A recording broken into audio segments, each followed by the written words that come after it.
안녕하십니까. 5월 16일 목요일 말씀 묵상 함께 시작하겠습니다. 오늘도 말씀으로 하루를 시작하시는 귀한 성도님들의 가정과 생업 가운데 주님의 능력이 충만하게 임하시기를 간절히 기도합니다.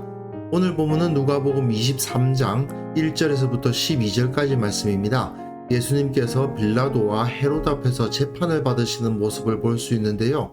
오늘 본문을 통해서 세상의 통치자들이 얼마나 악하고 천박하고 비루한가 하는 것을 볼 수 있거든요. 우리가 살아가고 있는 이 세상의 모습을 오늘 본문을 통해서 확인하고, 그렇다면 우리가 세상에서 어떻게 살아가야 될 것인가를 생각해보는 그런 시간이 되었으면 좋겠습니다. 그럼 먼저 말씀 보시겠습니다. 무리가 다 일어나 예수를 빌라도에게 끌고 가서 고발하여 이르되, 우리가 이 사람을 보매 우리 백성을 미혹하고 가이사에게 세금 바치는 것을 금하며 자칭 왕 그리스도라 하더이다. 빌라도가 예수께 물어 이르되, 네가 유대인의 왕이냐? 내 말이 옳도다. 빌라도가 대제사장들과 무리에게 이르되, 내가 보니 이 사람에게 죄가 없도다.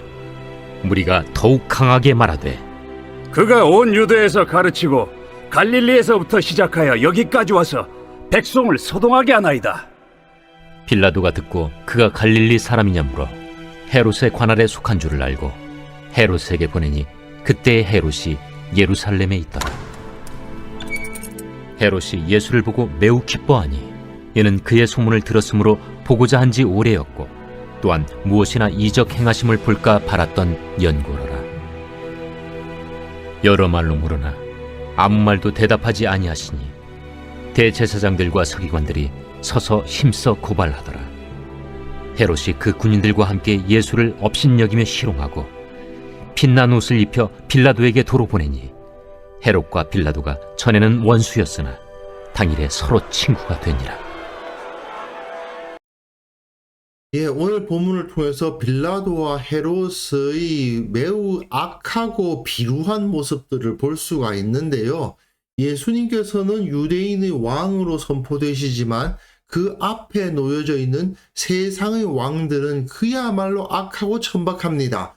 예수님께서 십자가형을 언도받는 이 과정을 누가가 기록하면서 인간 세상의 악함은 이러하다라는 것을 고발하고, 그러나 예수님께서는 저들의 악함과 비루함에도 불구하고 권위와 영광을 지키셨다 하는 것을 보여주고 있는 거죠. 본문 보시면요, 무리가 다 일어나 예수님을 빌라도에게로 끌고 갑니다. 대제사장과 서기관이 아니라 무리가 다 일어났다는 것은 이 죄가 대제사장과 서기관들에게만 있는 죄가 아니고 유대인 전체의 죄였다 하는 것을 고발하기 위함이죠. 고발하여 이르되, 우리가 이 사람을 보매 우리 백성을 미혹하고 가이사에게 세금 바치는 것을 금하며 자칭 왕 그리스도라 하도이다 라고 되어 있는데요. 여기서는 이 죄목을 명확하게 명시하고 있거든요. 세 개의 죄목입니다. 이것은 누가만의 특징이에요. 누가복음에서만 그 세 가지 죄목이 밝혀지고 있는데, 첫째 죄목, 백성을 미혹한다. 둘째 죄목, 가이사에게 세금 바치는 것을 금한다. 셋째 죄목이 자칭 왕 그리스도라 하더라 하는 것인데, 이 세 죄목 중에서 사실은 셋째 죄목이 제일 중요한 거고, 앞에 있는 두 죄목은 그냥 구색 맞추기에 불과하죠. 결국 예수님의 죄목은 어제 본문에서 나타났습니다마는 네가 하나님의 아들이냐 물으니까 너희가 내가 그라고 말하고 있느니라. 예수님이 자신이 그리스도다, 내가 하나님의 아들이다 라고 명확하게 말씀하신 것이 아님에도 불구하고 너희가 그렇게 말하고 있다라는 말씀을 꼬투리 잡아서 더 증거 요구할 필요 없다, 우리가 들었다 라고 말하면서 자기가 자칭 왕 그리스도라고 한다. 이것이 주요 죄목이었던 거죠. 이 사람들은 예수님이 의인인지 악인인지 옳은지 그른지 그런 거에 관심 없는 거죠. 오직 예수님을 빌라도의 손으로 죽일 수 있느냐 없느냐, 거기에만 관심을 가지고 있는 거 아닙니까? 그러다 보니까 자기가 유대인의 왕 그리스도라고 주장을 했으니 이건 곧 가이사에 대한 반역이다. 그리고 또한 백성들을 미혹해서 군대를 만들고 그래서 가이사에 대해서 반역하기 위한 행위를 하고 있다라고 주장하는 건데, 문제는 말 한마디, 요 말 한마디 꼬투리 잡아가지고 죽이려고 하고 있는 겁니다. 그런데 이걸 빌라도가 모르냐? 알아요. 예수님께 묻습니다. 네가 유대인의 왕이냐? 대답하여 이르시되 네 말이 옳도다라고 번역해 놓았는데요. 복음서 묵상할 때마다 저는 이 번역 참 아쉽습니다. 이게 수레게이스거든요. 네가 말한다 그 말입니다. NIV 영어 성경에서는 Yes, it is as you say 또는 RSV 같은 경우에는 You say so 이렇게 번역했는데 RSV 번역이 사실 제일 괜찮죠. 네가 그렇게 말하네. 그런데 네 말이 옳도다라는 번역은 좀 문제가 있는 번역이죠. 그렇게 말하려면 말하시든지 뭐 이런 표현이거든요. 내가 말하는 것이 아니고 네가 말하는 거다 이런 표현이라고 볼 수도 있고요. 그러니까 나는 그렇게 말한 적이 없는데 너는 나를 그렇게 부르는구나 이 정도로 보면 됩니다. 그러니 빌라도는 대제사장과 무리에게 이르되, 여기서 무리라는 것이 강조되죠. 유대인들의 죄라는 겁니다. 내가 보니 이 사람에게 죄가 없도다. 예, 빌라도가 보기에는 죄가 없습니다. 그런데 무리가 더욱 강하게 말해요. 유대인 전체의 죄악입니다. 그가 온 유대에서 가르치고 갈릴리에서부터 시작하여 여기까지 와서 백성을 소동하게 하나이다. 자, 빌라도가 말입니다. 선한 통치자여서 예수님을 보고 죄가 없다라고 판결하려고 하는 것이 아닙니다. 빌라도가 보기에 예수님이 반역을 일으킬 만한 사람이 전혀 아니었던 거죠. 그래도 유대인의 왕이랍시고 반역하는 사람들을 모아서 군대를 형성한 다음에 로마에게 대해서 역성혁명 또는 뭐 반역 해야 되는 거 아닙니까? 좀 우락부락 해가지고 근육질의 그런 사람이 되어야 될 거 아닙니까? 예수님이 어떤 모습이었겠어요? 랍비 중에 한 명입니다. 그냥 백면서생이에요. 이 사람이 무슨 유대인의 왕이 되겠느냐? 빌라도도 딱 보면 아는 거죠. 그러니까 이 사람은 죄가 없어. 그런 말을 할 수밖에 없는 겁니다. 그럼에도 불구하고 사람들은 그가 온 유대에서 가르쳤을 뿐 아니라 갈릴리에서 왔다라고 말하거든요. 왜냐? 이 갈릴리라는 지역 자체가 민중 봉기가 많이 일어난 지역입니다. 그러니까 갈릴리 사람들이 와가지고 유대 사람들을 선동해가지고 온 백성을 소동하게 하고 로마에 반역하는 민중 봉기를 일으키려고 한다. 이렇게 말하고 있는 거죠. 만약에 빌라도가 조금이라도 그럴 만한 분위기를 예수님의 모습에서 찾아냈다면 이런 반응을 보일 사람이 아닙니다. 왜냐하면 누가복음 13장에 보시면 빌라도가 어떤 갈릴리 사람들의 피를 그들의 제물에 섞었다. 이게 뭐냐 하면요. 갈릴리 사람들이 성전 안에 들어갔는데 성전 안까지 쳐들어가서 이 사람들을 죽였다 그 말입니다. 유대인들에게 있어서 성전은 거룩한 곳이어서 그 안에서 살인을 한다는 것은 생각하기 어려운데 게다가 이방인의 군대가 들어가서 사람을 죽인다? 이건 정말 있을 수가 없는 일이죠. 하지만 빌라도는 합니다.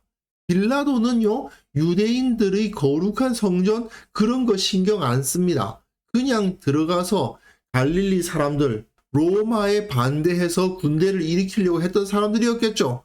그 사람들 성전에 있다는 정보를 듣고는 성전으로 밀고 들어가서 그 사람들 잡아다가 죽여버린 사람이 바로 빌라도입니다. 만약에 빌라도가 보기에 예수님이 조금이라도 그런 혐의가 있다 싶었으면 당연히 잡아다가 신문하고 죽이려고 했겠죠. 하지만 전혀 그런 모습이 없는 겁니다. 그러다 보니까 어떻게 하느냐? 갈릴리라는 말을 듣잖아요. 그러니까 빌라도가 듣고 그가 갈릴리 사람이냐 물어서 헤롯의 관할에 속한 줄 알고 헤롯에게 보내버립니다. 왜냐? 그때 헤롯이 마침 예루살렘에 있었거든요. 갈릴리는 예루살렘 북쪽 지역 아닙니까? 헤롯 안티파스가 그 갈릴리와 북쪽 지역을 다스리는 사람이고 빌라도는 남쪽 유다와 예루살렘을 관할하고 있거든요. 그러니까 전형적인 일 안 하는 공무원, 우리나라에서는 요즘은 이제 이런 공무원 거의 찾아볼 수 없다고들 하는데요. 아, 그거 내 소관 아니에요. 우리 관할지가 아니에요. 바로 그 얘기입니다. 내 관할 아니네 하고는 헤롯에게 떠넘기고 있는 거죠. 그냥 자기가 책임질 일 하고 싶지 않은 거예요. 자기 손에 피 묻히고 싶지 않고, 그러니까 헤롯에게 넘기는 겁니다. 그런데 이 헤롯의 모습을 보십시오. 예수를 보고 매우 기뻐합니다. 왜 기뻐하느냐? 소문을 들었어요. 그래서 보고 싶었어. 무엇이나 이적 행하심을 볼까 바랐던 연고로, 한마디로 유명한 마술사래 연예인 한번 보고 싶어 하는 거하고 똑같죠? 야, 유명한 사람인데 한번 보고 싶다. 야, 그럼 내 앞에서 한번 마술 한번 해보라고 시켜볼까? 이런 생각으로 하는 거예요. 그래서 여러 말로 물으나 아무 말도 대답지 아니하시고 대제사장들과 서기관은 옆에서 막 고발하고 있고, 그러니 헤롯은 관심이 없습니다. 예수님이 억울하게 잡혀온 의인인지 아니면 정말 죄인인지 그것에 대해서 알고 싶지도 않고 알려고 노력도 안 해요. 그냥 당신이 떡 5개하고 물고기 2마리로 5,000명을 먹였다며 이 빵 한번 2배로 불려봐, 뭐 이런 거 한번 시키는데 안 하거든요. 그러니까 재미가 떨어진 겁니다. 그러니까 그 군인과 함께 예수를 업신여기고 희롱하여 빛난 옷을 입혀서 빌라도에게로 도로 보내버립니다. 당신이 유대인의 왕이라고? 왕 옷이 이게 뭐야? 이 옷 입고 가? 하고는 번쩍번쩍한 옷 하나 입혀가지고 빌라도에게로 도로 보내버리는 거죠. 헤롯은 지금 통치자로서 역할을 아예 할 생각이 없는 자예요. 빌라도는 잔인하고 악하고 그리고 내 소관 아니야 하고 넘기려고 그러고, 헤롯은 아예 통치자로서 역할을 할 생각 자체가 없으니 이게 바로 세상의 통치자들의 모습이었다라고 누가가 고발하고 있는 거죠. 이렇게 악하고 비열하고 천박한 자들이 그 땅을 다스리고 있었다. 그런데 이들이 어떻습니까? 헤롯과 빌라도가 전에는 원수였어요. 사실 가까운 지역을 다스리고 있는 두 통치자들이다 보니까 사이가 좋을 리가 없죠. 그런데 당일에 서로 친구가 되니라. 이것은 이후로는 아주 끈끈하게 친해졌다라는 의미라기보다는 공통의 적을 만났다 이 말이에요. 공통의 적이 누구입니까? 예수님이죠. 예수님이 공통의 적이 되어서 같이 예수님을 공격하는 입장이 됐다 그 말입니다. 그런데 이 말이 10편, 2편의 성취가 이루어졌다라는 말을 하고 싶어 하는 겁니다. 왜냐? 이방 나라들이 분노하고 민족들이 헛된 일을 꾸미고 세상의 군왕들이 나서고 서로 꾀하고 그리고 여호와와 그의 기름 부음 받은 자를 대적한다. 하나님의 기름 부음 받은 자가 세워질 때에는 이방 나라들과 민족들과 세상 군왕들과 관원들이 꾀해가지고 그 기름 부음 받은 자를 대적하는 일이 일어난다라고 시편 2편이 노래하고 있는 거죠. 바로 그런 현상이 나타나고 있더라 이겁니다. 헤롯과 빌라도라는 세상의 군왕들이 하나로 뭉쳐서 예수님을 공격해서 십자가에 못 박아 죽이는 역할을 하더라. 이런 일이 벌어졌다라고 누가가 기록하고 있는 거죠. 대제사장, 빌라도, 헤롯 이 세 사람은요, 이 당시 유대인들이 경험할 수 있는 세 종류의 권력자들입니다. 대제사장은 종교 지도자인데 그야말로 부패한 지도자고, 빌라도는 이방의 지도자고, 헤롯은 유대의 지도자이긴 한데 사실은 유대인이라고 말하기가 좀 어려운 그런 자들이었어요. 뭔가 좀 부족하고 아주 비열하고 천박한 그런 모습들을 볼 수 있습니다. 이런 악한 자들이 의인이신 예수님을 죽이려고 하고 있다는 거죠. 누가는 예수님이 이런 자들이 다스리는 세상에서 그들의 권력에 굴복하지 않으시고 의인으로서 당당하게 십자가를 지셨다라고 기록하고 있는 겁니다. 예수님께서는 그 앞에서 그 위엄과 그 영광을 굽히지 않으셨다는 거죠. 그러셨기 때문에 하늘의 아버지 하나님께서 그 무덤에서 예수님을 일으키시고 결국은 온 땅의 통치자로 삼으셨다라고 누가는 선포하고 있습니다. 이걸 우리의 세상에 한번 적용해 보면요. 우리가 살아가는 세상에도 이런 악한 통치자들을 심심찮게 만날 수 있죠. 결국 예수님을 따르는 삶이란 이처럼 악한 세상의 권세에 굴복하지 않는 삶이라는 것을 확인할 수 있을 것 같습니다. 세상 사람들은 달라요. 세상 사람들은 자기 유익과 연결이 된다면 악한 자들에게 부역하기도 하고 그 앞에서 머리를 숙이기도 합니다. 하지만 예수님의 제자들은 그들의 악함을 알기에 그들의 위협을 두려워해서 굴복하거나 또는 그들의 회유에 넘어가거나 우리의 탐심을 채우려고 노력하거나 그렇게 하지 않죠. 그것이 바로 예수님의 제자들이 지켜야 할 위엄이 아니겠습니까? 만약 우리 중에 세상에서 어느 정도 권세와 힘을 가진 분들이 있다면 나는 절대로 그러한 악한 행위를 이 세상에서 행하지 않겠다라고 결단을 해야 되고요. 또 모든 그리스도인들은 아무리 나보다 강해 보이고 아무리 나보다 부해 보이는 자들이 우리를 위협하고 거짓된 길로 우리를 이끌어 가려고 한다 하더라도 우리는 예수의 제자들이기 때문에 절대로 그들의 이끌음에 굴복하지 않고 의롭고 정직하고 바른 길을 선택해야 된다는 것을, 이 세상의 탐욕을 함께 품지 말아야 된다는 것을 확인할 수 있을 것 같습니다. 그래서 이 시간 함께 기도하실 때에는요, 내가 이 세상의 불의에도 불구하고 권위와 영광 그 위엄을 잃지 않게 하옵시고 주님의 모습을 본받게 하옵소서. 우리 교회 모든 성도들 세상에서 각자의 맡은 자리가 있을 터인데 그 각자의 맡은 자리에서 의롭고 성실하게 자신의 사명을 온전히 감당하게 하옵소서. 함께 기도하는 시간 되겠습니다.